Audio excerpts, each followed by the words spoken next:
Y en medio de los festejos por el triunfo de Argentina, desde Buenos Aires, Argentina, tampoco me olvido del Perú, que está sufriendo y luchando, y por supuesto con esta cantata El Perú profundo existe y resiste, breve cantata desde Argentina, en solidaridad con las luchas del Perú contra la derecha golpista y fascista, de Francisco Albero, el juglar de la libertad. Y comienza, mejor dicho, tienen varios ritmos. Uno de ellos es este: el Perú tiene dignidad. Un huayno. Y dice así: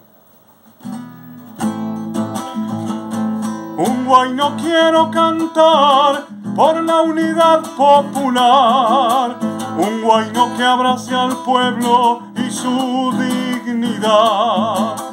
Un huayno quiero cantar por la unidad popular, un huayno quiero bailar mientras se pueda bailar, para que el pueblo peruano que sueña con la igualdad, para que el pueblo peruano siembre la paz.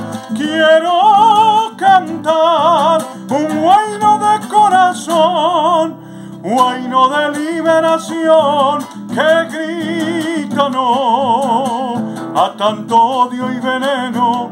Él grita no por la justicia social, suma causa